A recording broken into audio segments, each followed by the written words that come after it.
नमस्कार विद्यार्थी मित्रांनो, सर्वांचं स्वागत आहे आपल्या लाडक्या चॅनलमध्ये, ज्याचं की नाव आहे विद्यार्जन अकॅडमी।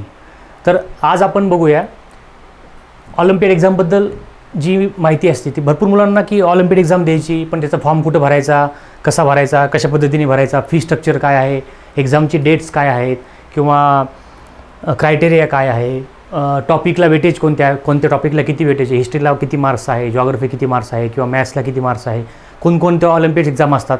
तर ह्या लेक्चरमध्ये पूर्ण आपण ऑलिम्पियाड एक्झाम म्हणजे काय, त्याचे कोण कंडक्ट करतं, ती बॉडी कोण आहे किंवा काय, ही पूर्ण बेसिक माहिती। ही एक्झाम अशी असते की ऑलिम्पियाड झाली, MTSC NTSC स्कॉलरशिप, ह्या सगळ्या इन्स्पायर ह्या सगळ्या जे एक्झाम आहेत ते एक्झाम तुम्ही सगळ्या मुलांनी द्यायलाच पाहिजे। हे एक्झाम पण काय असते की मुलांना अवेअरनेस नसतो किंवा फॉर्म कसे भरायचे ह्या गोष्टी माहीत नसतात किंवा एक्झाम डेट माहिती नसते, त्यामुळे मुलं ह्या एक्झाममध्ये मागं पडतात। ह्या एक्झामचा फायदा काय होतो की फ्युचरमध्ये तुमचं कॉम्पिटिशनची तुम्हाला सवय लागते की कोण ह्याच्यामध्ये आपल्याच वयाचे मुलं असतात, दुसऱ्या शाळेतले किंवा दुसऱ्या युनिव्हर्सिटीचे किंवा दुसऱ्या स्टेटचे ते मुलं आपण कॉम्पिटिशन करतो, मार्क्स होते, तुमचं ऑल इंडिया रँक निघतो किंवा तुम्ही जर इंटरनॅशनल ऑलिम्पियाड एक्झाम दिली तर इंटरनॅशनल लेवलवर तुमचा रँक निघतो। ह्याच्यामधनं काय होतं की मुलांच्या गुणांना वाव भेटतो आणि तुम्ही हे करू शकता की स्वतःला जज करू शकता की आपल्याला कोणती गोष्ट किती येते। परत ह्याचा फायदा काय होतं की तुम्हाला ह्याच्यामधनं स्कॉलरशिप भेटते। ही स्कॉलरशिप तुम्ही काय करू शकता की तुम्हाला एक तर त्या मुलांना ह्या गोष्टीचं काय होतं की चांगल्या वाटतात म्हणण्यापेक्षा की स्कॉलरशिप मिळाल्यानंतर तुम्ही त्याचा फायदा तुमच्या पुढील शिक्षणासाठी वापरू शकतात किंवा तुमच्या पुढील एक्झामसाठी वापरू शकतात आणि तुम्हाला एक मोटिवेशन मिळतं की आपल्याला काही ना काही मिळतं ह्या एक्झाममधनं। तर अशी आहे एक्झाम ही। तर बघूया व्हॉट इज ऑलिम्पियाड एक्झाम म्हणजे काय। तर ऑलिम्पियाड एक्झाम पॅटर्न बघूया आपण पहिले। तर Olympiad it is very important to know the exam pattern before appearing for the actual exam. Learning the exam pattern helps students in concentrating more on the subject. आता तुम्हाला जर हे एक्झामचं पॅटर्नच माहीत नसेल तर तुम्ही ती एक्झाम देणार कशी, की एक्झाममध्ये पॅटर्न म्हणजे एक्झाम कशी होते, कोण कंडक्ट करतं, एक्झाममध्ये कोणत्या प्रश्नाला किती मार्क्स असतात, हे एक्झामचं तुम्हाला सर्व काही नॉलेज ह्या व्हिडिओमधून भेटून जाईल आपल्या। The format of the Olympiad exam. The Olympiad exam questions are divided into 3 section. तर ही जी एक्झाम असते ही 3 सेक्शनमध्ये डिवाइड होते। किती सेक्शनमध्ये डिवाइड होते? 3 सेक्शनमध्ये। पहिला सेक्शन कोणता आहे? सब्जेक्टिव्ह असते। सब्जेक्टिव्ह म्हणजे काय म्हणू शकतो की आपण रिटर्न फॉर्ममध्ये असते, लेखी परीक्षा असते पहिला सेक्शन असतो। दुसरा सेक्शन जो असतो तो असतो लॉजिकल रिजनिंगचा असतो। लॉजिकल रिजनिंगचा म्हणजे कसं की मॅथ्सचे क्वेश्चन असतात बऱ्यापैकी, लॉजिकली जे म्हणजे आपण आपल्या लॉजिक वापरून जे आपण सॉल्व करू शकतो अशा प्रकारचे प्रश्न जे असतात ते सेक्शन 2 मध्ये असतात। आणि सेक्शन 3 जो असतो आपला, सेक्शन 3 मध्ये असते हाय ऑर्डर थिंकिंग सेक्शन। ह्याच्यामध्ये काय असते की हाय ऑर्डर थिंकिंग सेक्शन असतो हा। ह्याच्यामध्ये थोडी टफनेस वाढत चालते आणि थोडं म्हणजे आपण शकतो की आपण इंटेन्सिटी ऑफ थिंकिंग ही वाढवावं लागते आपल्याला, तेव्हा आपण हा सेक्शन सॉल्व करू शकतो।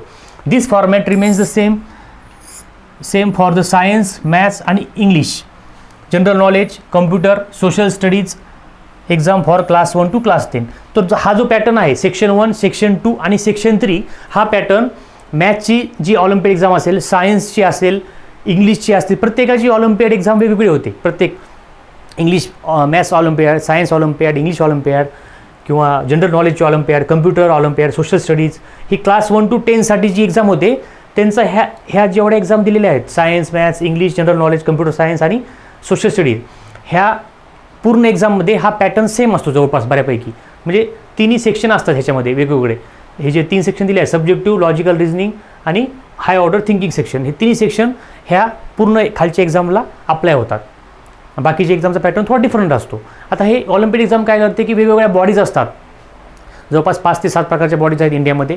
ते प्रत्येक वेगवेगळी बॉडीज वेगवेगळे, त्याच्यावरती ह्या जवळपास प्रायव्हेट एक्झाम आहे ही, इंटरनॅशनल पण होती एक्झाम ही आणि इंडियन लेवलला पण होते।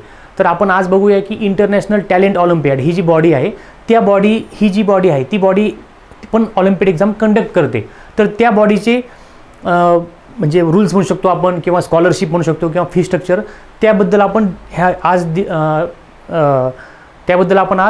विचार करणार आहोत किंवा त्याबद्दल आज समजून घेणार आहोत की ही इंटरनॅशनल टॅलेंट ऑलिम्पियाडच्या अंडर येणारी जी ऑलिम्पियाड एक्झाम आहे तिचा पॅटर्न कसा आहे। बाकीचे पण एक्झाम बॉडी कंडक्ट करतात, पण आपण आज ITO इंटरनॅशनल टॅलेंट ऑलिम्पियाडवर फोकस करणार आहोत। What type of questions are asked in the Olympiad. आता कोणत्या टाईपचे क्वेश्चन्स हे ऑलिम्पियाड एक्झाममध्ये विचारले जातात बघूया आपण। The pattern for exam will remain the same for all the subjects excluding drawing and essay. आता ह्याच्यामध्ये ड्रॉइंग चित्रकला म्हणतो आपण याला आणि एसे निबंध, हे ड्रॉइंग आणि एसेवर सुद्धा ऑलिम्पिक एक्झाम कंडक्ट होते. पण काय असतो की जो एक्झामचा पॅटर्न जो असतो ना तो ड्रॉइंगला आणि एसेला डिफरंट असतो. ड्रॉइंगला आणि एसेला हा एक्झामचा पॅटर्न वेगळा असतो. Overall question paper patterns include problem based figures, series completion, odd one out, coding decoding, mirror images, embedded figures, symmetry and alphabetical test questions. हे अशा प्रकारचा पॅटर्न असतो. काय असतो याच्यामध्ये वेगवेगळे प्रश्न असतात. प्रॉब्लेम बेस्ड फिगर असतात, सिरीज असतात, सिरीज दिली असते 1 2 3 4, पुढचा फाइंड मिसिंग नंबर फाइंड करा किंवा XYZ dot WXY question mark, असं म्हणजे वेगवेगळ्या प्रकारचे सिरीज असतात जे की आपण नंतर आपण लेक्चर कंडक्ट करणार आहोत ह्या एक्झामवरती. तर त्या एक्झाम तेव्हा आपण तुम्हाला अजून समजून जाईल. तर असे वेगवेगळे प्रकारचे सिरीज असतात. परत काय असतं की ऑड वन आउट म्हणजे वेगळा शब्द ओळखा किंवा वेगळी गोष्ट ओळखा, ते एक असतं. कोडिंग डिकोडिंग एक असतं. मिरर इमेजेस असतात, एम्बेडेड फिगर्स असतात, सिमेट्री असते, अल्फाबेटिकल टेस्ट क्वेश्चन असतात. वेगवेगळ्या प्रकारचे वेगवेगळ्या गोष्टी ह्याच्यामध्ये असतात. तर ह्या प्रकारच्या गोष्टी किंवा अशा प्रकारचा पॅटर्न हा एक्झाममध्ये असतो. The complexity of the question paper varies according to the class.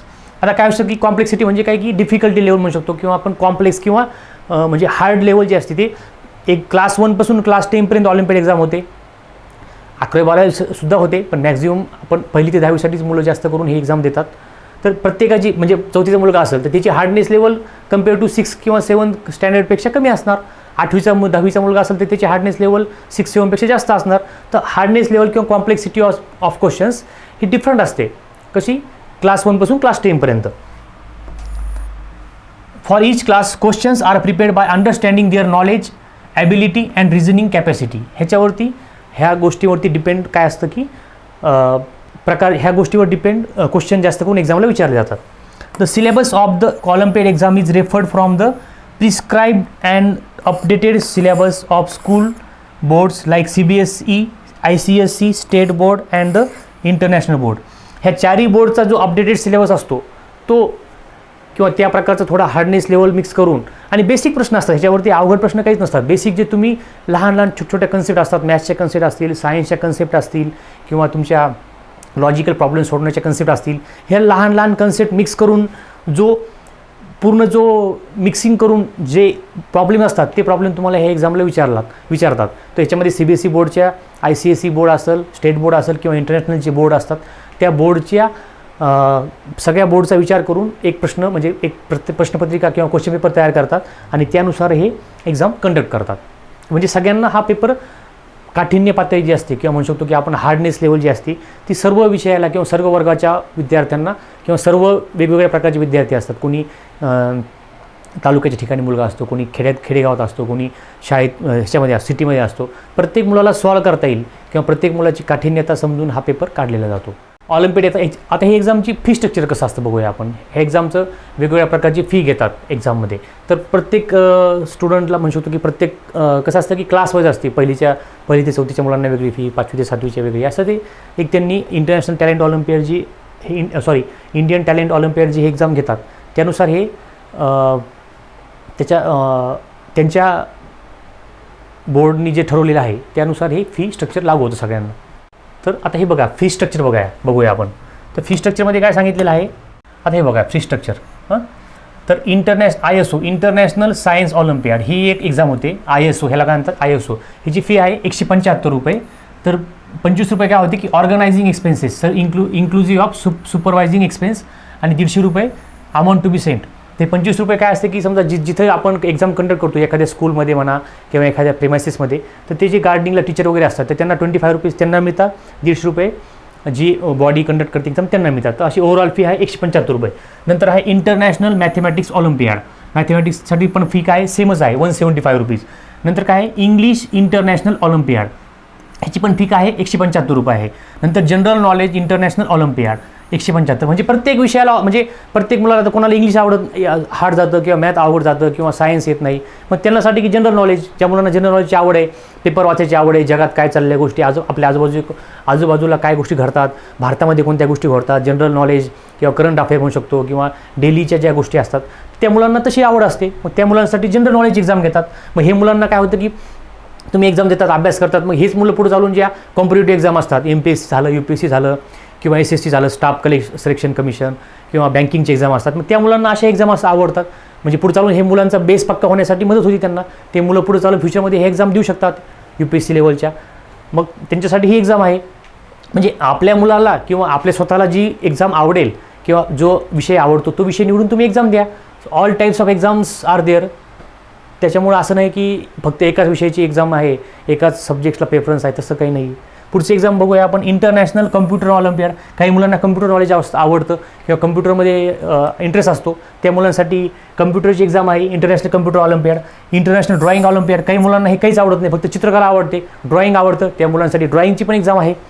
नंतर नॅशनल एसे ऑलिम्पियाड. काही मुलांना हे काहीच आवडत नाही, पण एसे लेवल आवडतो, थोडं थिंकिंग आवडते. काही अशा मुलांना की बुक्स वाचायची आवड असते, त्यांचं माइंड शार्प असतो, मग व्यक्त कुठं व्हायचं, एसे कुठं लिहायचा, मग त्यांच्यासाठी ही एक्झाम आहे. नंतर आहे national social studies Olympiad. Social studies ज्यांना आवडते, इतिहास भूगोल वगैरे ह्या विषयाची आवड आहे, ती एक्झाम देऊ शकतात. त्यांना पण हा फायदा पुढे कॉम्पिटेटिव्हमध्ये होऊ शकतो ह्या मुलांना. अशा प्रकारचे डिफरंट 1 2 3 4 5 6 7 अशा 7-8 प्रकारचे एक्झाम आहेत. अजून खूप सारे एक्झाम आहेत, पण इंडियन ITO जी एक्झाम घेते त्याच्या अंडर ह्या एवढ्या एक्झाम येतात. आता स्टुडंट पार्टिसिपेट इंडिव्हिज्युअली. आता काय असतं की मुलं काय करू शकतात, एकतर स्कूलतर्फे पार्टिसिपेट होऊ शकतात किंवा आपले स्वतः पार्टिसिपेट होऊ शकतात. आता काही मुलं स्वतः, म्हणजे काही असतं की काही स्कूल स्वतः इंटरेस्ट घेतात ह्या गोष्टीमध्ये. समजा की स्कूल असेल, पुणे मुंबईच्या स्कूल असतील आपल्या, किंवा आपल्या ज्या जिल्ह्याच्या ठिकाणचे स्कूल असतात, थोडीफार शिक्षकांना माहिती असते, शाळेला इंटरेस्ट असतो, पालक पण थोडे अवेअर असतात. मग असे मुलं असे काय करतात की शाळाच ह्या एक्झाम म्हणजे शाळाच ह्या एक्झामसाठी मुलांना विचारतात किंवा सांगतात, वेळोवेळी मार्गदर्शन करतात, फॉर्म निघाला, फीस भरा, थोडं शाळा मदत करते मुलांना ह्या गोष्टीसाठी सगळ्या, की फॉर्म कसे भरायचे, कसे काही नाही. तर असे तुम्ही एक तर तसं पार्टिसिपेट करू शकता. किंवा काही मुलं असतात की काही शाळे ह्या गोष्टीमध्ये इंटरेस्ट घेत नाही, पण मुलांना आवड असते, थोडं आपल्या तालुक्याच्या लेवलला असेल किंवा खेडेगावात एखादा मुलगा हुशार असतो, थोडंफार माहीत असते, मग ते मुलं फॉर्म स्वतःहून भरतात इंडिव्हिज्युअली. किंवा एखादं शहरात जरी असला मुलगा, पण तरी पण काय असतं की काही शाळाला ह्या गोष्टी आवडत नसते किंवा म्हणजे इंटरेस्ट नसतो ह्या गोष्टीमध्ये, तसे मुलं स्वतःहून फॉर्म भरतात. मग तुम्ही एकतर इंडिव्हिज्युअली पार्टिसिपेट करू शकता किंवा शाळे थ्रू पार्टिसिपेट करू शकता. आता इंडिव्हिज्युअली पार्टिसिपेट कसं करायचं, students who are interested to participate individually can register. हे मुलं काय करतात, can register themselves by filling the registration form. आता रजिस्ट्रेशन फॉर्म असतो ITO जर तुम्ही टाकलं, इंडियन टॅलेंट ऑलिम्पियाड, हे जर तुम्ही टाकलं, ITO जर टाकलं तुम्ही आपल्या वेबसाईटवरती, गुगलवरती, तर तुमचं पूर्ण शेड्यूल येऊन जाईल, त्याच्यामध्ये तुम्ही फॉर्म भरायचा. Students can pick any date, any number of subjects of their choice. तुम्ही किती पण सब्जेक्ट्स चॉईस करू शकतात. While doing the registration students can also opt for the study materials and the monthly Olympiad test. आता ह्याच्यामध्ये काय करू शकता तुम्ही फॉर्म भरताना, आता तुम्हाला वाटतं की मुलांना वाटतं की अभ्यास कशानं करायचा, तर तुम्हाला इथे स्टडी मटेरियलसुद्धा अवेलेबल आहे ह्या वेबसाईटवरती किंवा ह्या एक्झामच्या जी एक्झाम कंडक्ट करते त्यांच्याकडे. आणि मंथली पण ह्यांच्याकडे टेस्ट असतात. म्हणजे तुम्हाला वाटतं की आता आपण प्रॅक्टिस करूया, प्रॅक्टिस कसं करायची, तर मंथली पण टेस्ट असतात ऑलिम्पियाडच्या. किंवा जर आपण पुढे जाऊन लेक्चर घेणार आहे तर आपल्या पण असे टेस्ट होणारच आहेत. परत आपण आपले पूर्ण हा पॅटर्न रिव्हिजन कव्हर करणार आहोत. तुम्ही तसं पण करू शकता किंवा ह्या वेबसाईटवरून पण करू शकता. कसं केलं तर शेवटी काय आहे की तुमचा रिझल्ट येणं महत्त्वाचं आहे. तुम्हाला ह्या गोष्टी समजल्या पाहिजे, तुम्हाला या गोष्टी आवडल्या पाहिजे, तेव्हा तुम्ही ही एक्झाममध्ये भाग घेऊ शकता. नंतर काय आहे की the olympiad individual registration fee for class 1 to class 10 for the students who wants to participate individually is mention below. आता खाली म्हणजे जे इंडिव्हिज्युअल मुलं असतात 1 to 10 मध्ये ज्यांना इंडिव्हिज्युअली फॉर्म भरायचा आहे, त्यांची फी त्या वेबसाईटवर दिलेली आहे त्यांनी, तर तुम्ही जाऊन चेक करू शकता. आता स्टुडंट पार्टिसिपेटिंग थ्रू स्कूल, ह्याच्या 5 मिनिटापूर्वी मी तुम्हाला ते सांगितलं की तुम्ही एकतर इंडिव्हिज्युअली हा फॉर्म भरा, इंडिव्हिज्युअली ही एक्झाम प्रिपेअर करा किंवा इंडिव्हिज्युअली ही एक्झामसाठी तयार व्हा, किंवा तुम्ही पार्टिसिपेट करू शकता तुमच्या शाळेकडनं. तर शाळेकडनं students enrolling through the school for Indian talent olympiad exams can register at their respective school by selecting any number of subjects of their choice. The participation fee is to be paid to the incharge teacher. मग काय करतं की आता समजा आपण स्वतः form भरायचा, स्वतः वेबसाईटवर जायचं, ही इंडिव्हिज्युअल करतो. मग शाळेतर्फे काय करतात की सर येणार, एक टीचर दिला असतो, असाईन केला असतो, त्या शाळेने प्रत्येक शाळे एक टीचर असाइन करते की समजा ह्या सरांकडे XYZ सरांचं नाव असेल, ह्या सरांकडे जाऊन तुम्ही फीस जमा करा. मग बाकीची प्रोसिजर ते सर सगळे करतात. फॉर्म भरणं, तुमचे डॉक्युमेंट जमा करणं, आधार कार्ड वगैरे ज्या गोष्टी असेल त्या गोष्टी. म्हणजे काय असतं की काही मुलांना जमत नाही फॉर्म भरायला किंवा समजत नाही कुठं भरावं, तर त्यावेळेस हे शाळेची मदत खूप कामाची असते. तर तुम्ही तुमच्या इन्चार्ज टीचरला पण भेटू शकता किंवा तुमच्या शाळेत चौकशी करू शकता, प्रिन्सिपलला भेटू शकता किंवा तुमच्या मुख्याध्यापकाला भेटू शकता की सर काय झालं, मला फॉर्म भरायचा, कसं करू, काय. तुमची शाळा जर त्या गोष्टीसाठी इच्छुक असेल तर तुम्ही तसं करू शकता किंवा इंडिव्हिज्युअली भरू शकता. ऑलिम्पियाड स्कूल रजिस्ट्रेशन फी, आता फी त्यांनी वेबसाईटवर दिलेली आहे. परत जर शाळेबद्दल फी तुम्हाला भरायची असेल तर ती फी पण तुम्ही वेबसाईटवरती आपल्या चेक करू शकता ह्यांच्या इंडियन टॅलेंट ऑलिम्पियाडचे. आता ऑलिम्पियाड एक्झाम शेड्यूल बघा. आता 2023-24चा शेड्यूल काय आहे. Students of class 1 to 10 can नाव enroll their names individually or through the school for olympiad exam. तेच सांगितलं की 23-24साठी काही नाही, याच्यामध्ये की तुम्ही इंडिव्हिज्युअल भरा किंवा स्कूलतर्फे भरा. त्याचे 23-24चा शेड्यूल दिलेला आहे. Olympiad exam dates are different for online and offline examination. तुम्ही ही एक्झाम ऑनलाईन पण देऊ शकता किंवा ऑफलाईन पण देऊ शकता. ऑफलाईन कसं की ते सेंटर फॉर्म भरा तुम्ही, तुमचं हॉल तिकीट येईल, सेंटर येईल तुम्हाला, त्या सेंटरवर जाऊन तुम्ही ती एक्झाम देऊ शकता. Student participating individually need to follow the online exam dates of slot 1 and slot 2. आता जे मुलं इंडिव्हिज्युअल फॉर्म भरणार आहेत त्यांना काय करायचं, ऑनलाईन एक्झामचा स्लॉट 1 आणि स्लॉट 2चा व्यवस्थित जो टाइम टेबल दिला आहे तो फॉलो करायचा आहे. School can refer to the dates of offline exam. School काय करू शकतात की हे ऑफलाईन एक्झामचे डेट स्कूल तुम्हाला देतील किंवा सांगतील. आता नेक्स्ट, द लास्ट डेट बघूया रजिस्ट्रेशनची. ही आहे the last date to register for the Olympiad exam for 2023-24 is mention below. आता 2023-24 ह्या सालाकरता लास्ट डेट काय बघा. Individual students and schools can register before the last date to enroll for this academic year. सगळ्यात महत्त्वाची slide म्हणू शकतो आपण ह्या पूर्ण लेक्चरची आपली हीच आहे की तुम्हाला रजिस्ट्रेशनची लास्ट डेट काय आहे आणि कधीपर्यंत तुम्हाला फॉर्म भरता येईल. Last date for school registration. आता स्कूल रजिस्ट्रेशन काय, लास्ट डेट काय स्कूल रजिस्ट्रेशनची 15 सप्टेंबर 2023. 15 सप्टेंबर 2023पर्यंत तुम्ही स्कूलमध्ये रजिस्ट्रेशन करू शकता, म्हणजे स्कूलतर्फे रजिस्ट्रेशन करू शकता. आणि जर तुम्ही इंडिव्हिज्युअल असेल स्टुडंट तर तुम्हाला लास्ट डेट आहे 31 ऑक्टोबर 2023. 31 ऑक्टोबर 2023पर्यंत तुम्ही काय करू शकता, तुम्ही हे 31 ऑक्टोबर 2000पर्यंत तुम्ही इंडिव्हिज्युअल करू शकता किंवा तुम्ही काय करू शकता 15 सप्टेंबर 2023पर्यंत तुम्ही शाळेतर्फे पार्टिसिपेट होऊ शकता. समजलं. ह्या 15 सप्टेंबर 31 ऑक्टोबर 2023च्या डेट्स आहेत ह्या. आता annual olympiad exam round 1 dates. आता राऊंड 1च्या जे डेट्स आहेत ॲन्युअली इंडिव्हिज्युअल स्टुडंट ना, जो इंडिव्हिज्युअल मुलं रजिस्ट्रेशन करतात त्यांच्या ॲन्युअली राऊंडच्या डेट्स बघा काय आहेत. Round 1 annual olympiad exam is conducted in 2 slots for round 1. Students can select the slot of their choice. Once the slot is selected it can not be change. आपण स्वतः slot change करायचे, म्हणजे स्वतः slot select करायचा की मला ह्या वेळेला एक्झाम देता येईल ऑनलाईन मला, आणि जो स्लॉट आपण सिलेक्ट केला तो स्लॉट तुम्हाला नंतर चेंज करता येत नाही. त्यामुळे तुमचं जे घरी प्रोग्राम असेल काही किंवा तुमचे हॉलिडेज असतील, तुम्ही व्यवस्थित म्हणजे लक्ष करून विचार करून तो स्लॉट निवडा आणि त्या स्लॉटला तुम्ही ऑनलाईन एक्झाम देऊ शकतात जे मुलांनी इंडिव्हिज्युअली रजिस्ट्रेशन केलेलं आहे. त्यामुळे थोडं विचार करून हा स्लॉट निवडा. आणि आता नेक्स्टमध्ये काय आहे, आता ऑलिम्पियाड एक्झामचे सब्जेक्ट्स बघितले आपण. आता सब्जेक्ट आणि त्याच्यामध्ये स्लॉट 1 बघा ना, इंडिव्हिज्युअल भरल्यानंतर हे स्लॉट 1 स्लॉट 2 एक्झाम काय आहे. आता ह्या एक्झाम आहेत आणि ह्या तुमचं हे ITO इंडियन टॅलेंट ऑलिम्पियाडचं जो मोबाईलचं ॲप्लिकेशन आहे त्या ॲप्लिकेशनवरून तुम्ही ही एक्झाम देऊ शकता. तर आता इंटरनॅशनल कम्प्युटर ऑलिम्पियाड डेट काय ह्याची क्लास 1 आणि 10 क्लास 1 to 10साठी डेट काय आहे. स्लॉट 1ची डेट आहे 4 डिसेंबर 2023 आणि स्लॉट 2ची डेट आहे राऊंड 1 बरं का, दोन्ही पण राऊंड 1च आहे, पण तुम्ही दोन्हीपैकी एक स्लॉट निवडायचा कोणता पण. राऊंड 1 स्लॉट एक आहे 4 डिसेंबरचा आहे आणि दुसरा स्लॉट आहे 8 जानेवारी 2024चा. कोणासाठी हा ज्यांची की कॉम्प्युटर ऑलिम्पियाड एक्झाम आहे त्यांच्यासाठी. आणि ही एक्झाम तुम्ही कुठे देऊ शकता, ITOचं जे मोबाईल ॲप आहे त्या ॲपवरती तुम्ही एक्झाम देऊ शकता. नंतर आहे NSSO national social studies Olympiad. आता जे मुलं असतात की ज्यांना सोशल स्टडीचं खूप म्हणजे आवड आहे, इतिहास, भूगोल, नागरिकशास्त्र म्हणू शकतो आपण किंवा इकॉनॉमी म्हणू शकतो, जॉग्रफी, हिस्ट्री, सिविक्स, हे जे मुलांना विषय असे काही मुलांना हे विषय आवडतात ते मुलं ही एक्झाम देऊ शकतात. तर ह्यांची डेट आहे स्लॉट 1ची राऊंड 1 आहे 5 डिसेंबर 2023 आणि नंतर 9 जानेवारी 2024. ही पण एक्झाम देऊ शकता तुम्ही ITOच्या मोबाईल ॲपवरनं. नंतर एक्झाम आहे जनरल नॉलेजची एक्झाम आहे. हिचा काय टायमिंग आहे 6 डिसेंबरचा एक स्लॉट आहे, 10 जानेवारीचा एक स्लॉट आहे, 10 जानेवारी 2024 पुढच्या वर्षी समजा. तर दोन्हीपैकी एक स्लॉट निवडू शकता. एक्झाम द्यायची कशावर आपल्याला, ITO मोबाईल ॲपवरती. नंतर आहे English international Olympiad. English international Olympiad ह्याचा टायमिंग किंवा स्लॉट 1 आहे 7 डिसेंबरचा आणि नंतर स्लॉट 2 आहे 11 जानेवारीचा. ही पण देऊ शकता मोबाईल ॲपवरती. तिसरं आहे इंटरनॅशनल सायन्स, पाचवा आहे इंटरनॅशनल सायन्स ऑलिम्पियाड.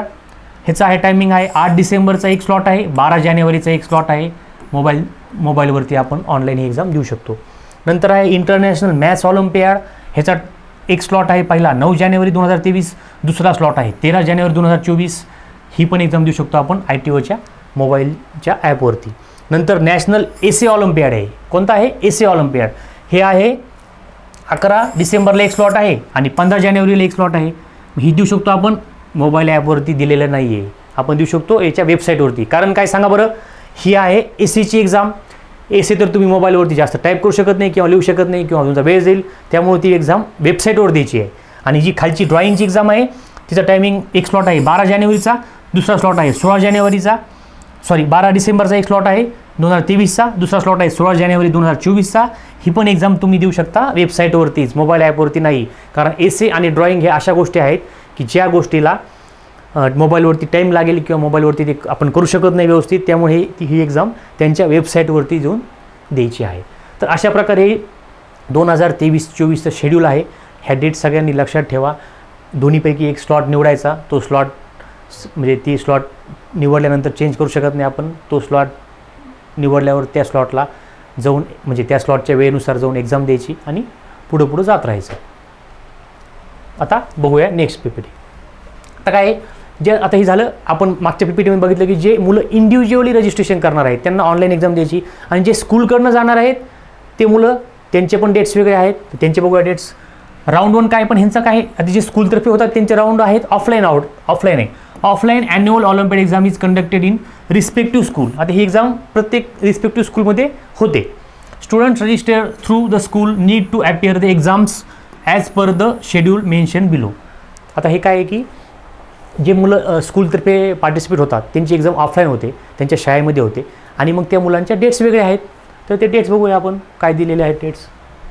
आता त्यांच्या बघा डेट्स काय आहेत. इंटरनॅशनल सायन्स ऑलिम्पियाड, तर त्यांचं काय एकच डेट आहे. ह्यांना आता आपण मागच्या विषयात काय बघितलं PPTमध्ये 2 स्लॉट होते, स्लॉट 1 स्लॉट 2. मग ती ऑनलाईन एक्झाम असल्यामुळं कधी कोणाला ह्या स्लॉटला जमत नाही, त्या स्लॉटला जमत नाही किंवा काही प्रॉब्लेम असेल.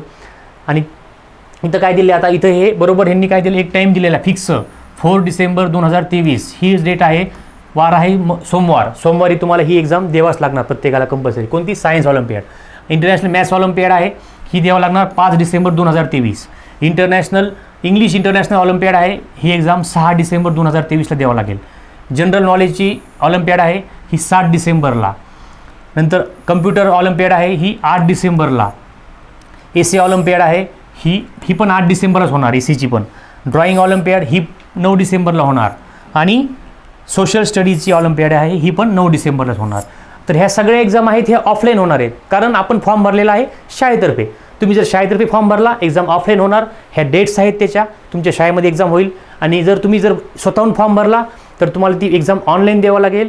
स्लॉट तुम्हीच निवडायचा, फॉर्म तुम्हीच भरायचा आहे स्वतः. म्हणजे तुम्हाला थोडंफार ह्याच्यामध्ये इंडिव्हिज्युअल भरल्यामुळे थोडं तुम्हाला एफर्ट स्वतःला जास्त घ्यायचे आहेत. शाळेतर्फे भरलं तर तुमचे एफर्ट थोडेफार कमी होतील. शाळेत तुम्हाला थोडे बऱ्यापैकी प्रमाणात गाईड करेल कधी फॉर्म भरायचा, डेट्स काय आहेत वगैरे.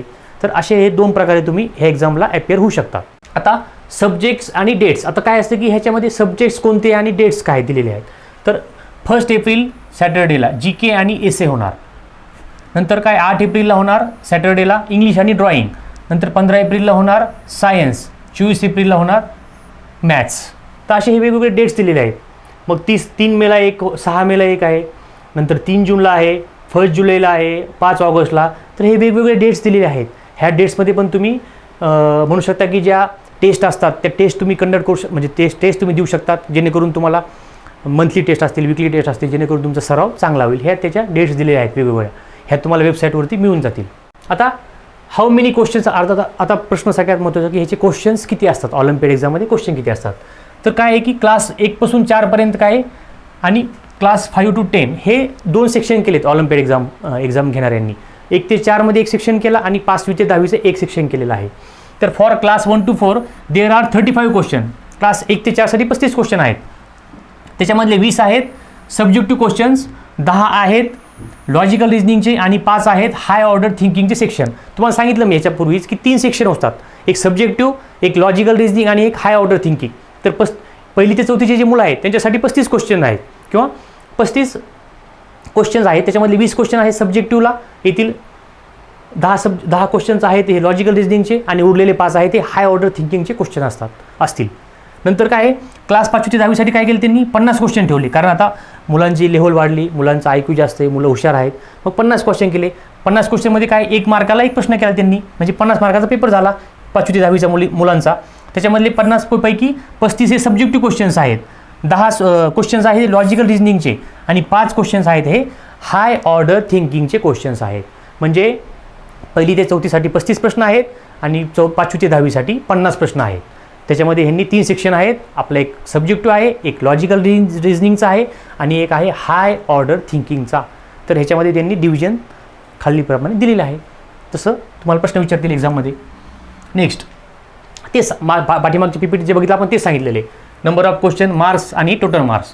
काय आता पहिली ते चौथीच्या मुलांसाठी किती आहे सब्जेक्टिव्ह क्वेश्चन्स 20 आहेत, लॉजिकल रिजनिंगचे 10 आहेत आणि हाय ऑर्डर थिंकिंगचे 5 आहेत. टोटल किती झाले 35 प्रश्न, मार्क किती झाले 35 मार्क्स, म्हणजे एका मार्काला एक प्रश्न. हा झाला पहिली ते चौथीचा. आता 5वी ते 10वीच्या मुलांना काय आहे टोटल प्रश्न किती आहेत 50 प्रश्न आहेत. त्याच्यामध्ये सब्जेक्टिव्हला 35 प्रश्न असतील, लॉजिकल रिजनिंगचे 10 प्रश्न असतील आणि हाय ऑर्डर थिंकिंगचे 5 प्रश्न असतील, म्हणजे झाले 50 प्रश्न. प्रत्येक प्रश्नाला 1 मार्क, म्हणजे तुमचे झाले 50 मार्काचे 50 प्रश्न. तर असं त्यांनी सेग्रिगेट केलं आहे. पहिली ते चौथीचा एक टप्पा केला आणि 5वी ते 10वीचा दुसरा टप्पा केलेला आहे. समजलं? असे तुमचं एक्झामचा पॅटर्न राहील किंवा असे एक्झामचे प्रश्न तुम्हाला परीक्षेत विचारले जातील. आता काय आहे की ऑनलाईन स्कूल लॉग इन असतं. आता तुम्ही काय की शाळेमधनं फॉर्म भरला, मग काय होईल की every participating school and student gets and online log in facility. This will enable students and teachers to download the result. आता ह्याच्यामध्ये काय होईल की तुमचा रिझल्ट लागल्यानंतर मग ऑनलाईन तुमचं रजिस्ट्रेशन नंबर येईल किंवा तुमचा एक नंबर तुम्हाला एक म्हणजे म्हणू शकतो हॉल तिकीटचा नंबर असतो, बैठक व्यवस्था असते तुमची, त्याच्यानुसार तुम्ही जर त्या वेबसाईटवर जाऊन लॉग इन वगैरे केलं तुम्हाला रिझल्ट लगेच मिळून जाईल. किंवा every registered school will receive timely SMS alerts on their registered mobile numbers for की इव्हेंट्स. म्हणजे समजा आता काय असतं की मेसेज तुम्हाला येणार की समजा उद्या एक्झाम आहे, परवा एक्झाम आहे किंवा हे रिझल्ट लागले, म्हणजे जे टाइमली गोष्टी असतात ते रिझल्टच्या, हे तुम्हाला काय होणार मेसेजवरती ह्या गोष्टी येऊन जातील तुम्हाला मोबाईल शाळेकडनं ह्याच्याकडनं आपल्या इंडियन टॅलेंट ऑलिम्पियाडकडनं ITOकडनं. आता काय ऑलिम्पियाड रँकिंग, आता रँकिंग पण ठरते त्याच्यानुसार. मग the Olympiad ranking of the students is a mathematical analysis of their academic scores compared to the scores of other students. The ranking for Olympiads exam is determined considering the scores of both the rounds. The scores are converted into ranks.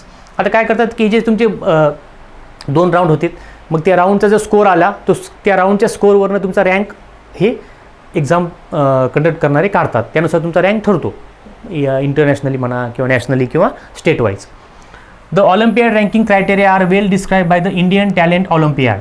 The student is eligible to pursue rank when he or she fits into the ranking criteria.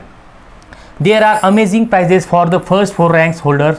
The ranking is determined by the grading system. The rank कशी असते, grading सिस्टीमवर rank असते आणि पहिल्या 4 मुलांना तर खूप चांगले बक्षीस आहेत, बाकीच्या मुलांना पण असतात, पण पहिल्या 4 मुलांना खूप ॲट्रॅक्टिव्ह बक्षीस किंवा ॲट्रॅक्टिव्ह बक्षीस म्हणण्यापेक्षा स्कॉलरशिप खूप ॲट्रॅक्टिव्ह ह्यांना मिळते. Criteria for qualification for school through registered offline exam. आता काय असतं की एक शाळेचा एक क्रायटेरिया आहे की कोणत्या शाळेला ही ऑलिम्पियाड एक्झाम कंडक्ट करता येते किंवा कोणत्या शाळेला करता येते. तर थोडक्यात आपण क्रायटेरिया बघूया.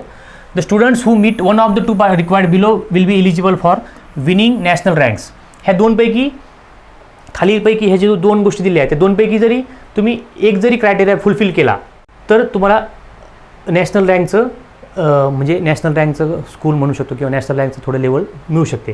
क्लास वाईज आता काय असतं की class wise for top 20% of the students due priority two marks scored in exam will be given. काय आहे की टॉप 20% मुलांना काय प्रायोरिटी दिली जाते. नंतर काय आहे की if in case of tie the following criteria will be. आता काय असतं की एक दोन मुलं आहेत त्यांना दोघांना पण सेम मार्क पडले, मग काय करू शकतो students grade or percentage in previous class. म्हणजे समजा आता टाय झाली, समजा दोन्ही मुलं दोन्ही मुलांना काय झालं की 50 मार्काचे प्रश्न आहे आपले, 50पैकी दोघांना पण 40 पडले. मग त्यावेळेस काय करतात की मागच्या वर्षी प्रिव्हियस क्लासला समजा एखादा 9वीचा मुलगा आहे, त्याला 8वीला किती मार्क पडले, दोघांपैकी ज्याला 8वीला जास्त मार्क पडले तो एक क्रायटेरिया निवडतात. दुसरा काय विचारतात criteria, number of correct and wrong answer. मग दुसरा क्रायटेरिया काय की नंबर ऑफ ज्या म्हणजे ह्या जे 2 मुलं आहेत ज्यांचं की टाय झाली, दोघांना सेम मार्क पडले, तर त्यांचं काय बघतात की मागच्या वर्षी त्यांना किती मार्क, दोघांपैकी मागच्या वर्षी जास्त कोणाला होते. आणि दुसरं काय बघतात की त्याचे जे बरोबर उत्तरं आणि चूक उत्तरं किती आहेत त्याच्यावरनं पण रँक त्यांचा ठरवला जातो. थोडं जेव्हा की 2 मुलांना सेम मार्क असतील किंवा 2 मुलींना किंवा 2 स्टुडंटला म्हणू शकतो आपण, तर त्यावेळेस हा क्रायटेरिया वापरून ते काय करतात की त्यांचा प्रॉब्लेम सॉल्व्ह करतात. आता काय पुन्हा अजून काय करू शकतात ते, negative marks for wrong answer, neatness marks can be added, व्यवस्थितपणाने कोणी लिहिलं म्हणजे हँडरायटिंग चांगली आहे, थोडं अंडरलाईन वगैरे केलं, थोडं दिसायला वगैरे व्यवस्थित लिहिलं ते बघतात. Class topper, at least 10 student from a class appear in the exam and scores at least 50% marks. In case of the section wise registration, class toppers will be from each section where participation in each section exceeds 25 numbers. आता हे काही नाही, म्हणजे हे just आपण घेतलेलं ही formality, हे सगळ्या गोष्टी आपली इंडियन टॅलेंट ऑलिम्पियाड जी एक्झाम कंडक्ट करणारी बॉडी आहे ते हे सगळ्या गोष्टी ठरवते. पण तुम्हाला थोडक्यात माहिती पाहिजे की ह्यांचं कार्य कसं चालतं म्हणून आपण हे प्लीज सांगतो. ह्याचा आपल्याला ह्या गोष्टीची काही जास्त विचार करायचा नाही. आपला मेन फोकस कोणता, अभ्यास आणि प्रॉब्लेम सॉल्व्ह करणे आणि फास्ट स्पीड वाढवणे, तेव्हा तुम्ही एक्झाम क्रॅक करू शकता. If 2 or more students receive the same grade in any of the following categories, the grades assigned to the questions with internal marking ratios will be added together. If 2 or more students receive identical scores across all sections, they will be given the same rank and the scholarship money will be divided among them. आता असे मुलं आहेत काही असं होतं असं की त्यांना 3 सेक्शनमध्ये सारखेच मार्क आहेत. मग अशा वेळेस काय करतात की ते दोघांना पण रँक ठरवतात आणि दोघांना पण जी स्कॉलरशिप ठरलेली असते अमाऊंट दोघांना पण हाफ करून दिली जाते.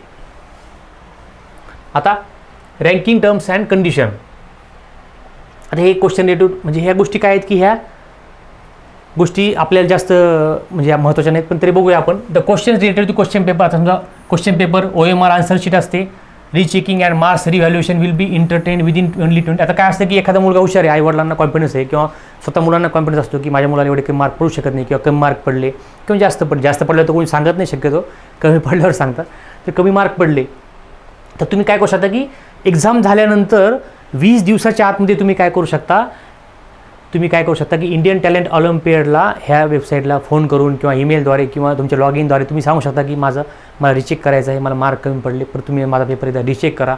त्यांचे जे प्रोसिजर असते त्यानुसार आपण फॉलो केलं तर तुम्हाला नक्कीच मदत होते. कधी चुकून होतं माणसाकडनं, त्यांच्याकडनं होऊ शकते एक्झामिनरकडनं, पण 20 दिवसाच्या आतमध्ये जर ही गोष्ट केली रिझल्ट लागल्यानंतर तर तुमची गोष्ट एंटरटेन किंवा ते गोष्टी ग्राह्य धरले जाते.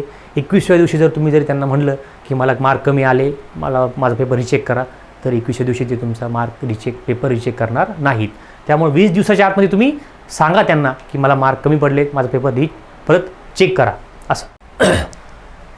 Criteria for qualification for students online exam evaluation criteria. आता काही मुलं की ऑनलाईन एक्झाम देतात जे की स्वतः भरलेले असतात, त्यांचा क्रायटेरिया काय, students who meet one of the 2 criteria will be eligible for winning national ranks. In case 2 or more students score the same number of marks, ranks will be determined on the following criteria.